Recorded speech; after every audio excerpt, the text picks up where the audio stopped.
একটা জিনিস হলো কি যে আমাদের দেখা যায় যে এই যে এসএসসি থেকে যখন এইচএসসিতে উঠছি, যেমন আমার পার্সোনালি বলি, আমি যখন শুরুতে যখন স্টার্ট করছি একটার পর একটা টিচার পাল্টাইতেছিলাম, মনে হইতেছিল যে এ ভালো পড়ায় না, আরেকটা টিচারের কাছে যাই, ও ভালো পড়ায় না, আরেকটা টিচারের কাছে যাই। তো এইরকম করতে করতে দেখা যায় যে 2-3 মাস হয়ে যায়।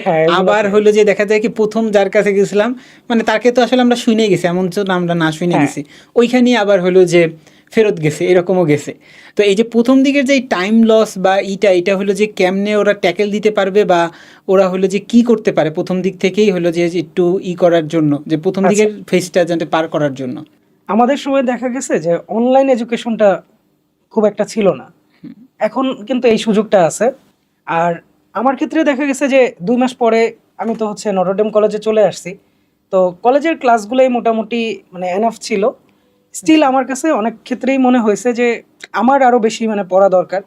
সো শুধুমাত্র সেই কারণে দেখা গেছে আমি আরো কিছু টিচারদের কাছে গেছি। তো মানে কলেজের স্যাররাই যথেষ্ট ভালো পড়াইতেন। তো দেখা যাইতো এরকম যে আমাদের ট্রাইমেস্টার টাইপের, মানে 3 ধাপে 3জন টিচার একই সাবজেক্ট পড়াইতেছেন। মানে ফার্স্ট 6 মাস হয়তো একজন পড়াইছেন, তারপরের 6 মাস আরেকজন। তো দেখা যাইতো এরকম যে আমাদের যিনি ক্লাস নিতেছেন ওনাকে বাদ দিয়ে আমি অন্য আরেকজনের কাছে মানে প্রাইভেট পড়তে যাইতাম। এটা জাস্ট হচ্ছে যে এক জিনিস যাতে 2 জনের থেকে শেখা যায় 2 ভাবে, এই জন্য, আর তেমন না। আর আমি বলবো যে তোমাদের এখন হইতেছে এই যে অনলাইনের দুনিয়াটা একটু এক্সপ্লোর করা দরকার। মানে আমাদের দুনিয়া কাইন্ড অফ 2018-তে ছিল, এখন হচ্ছে 2025। এটা একটা সত্য কথা, মানে ডাইনামিক, আমাদের সবকিছুই আসলে ডাইনামিক, একটার পর একটা চেঞ্জ হয়, একটা স্টেজ উঠে যায়।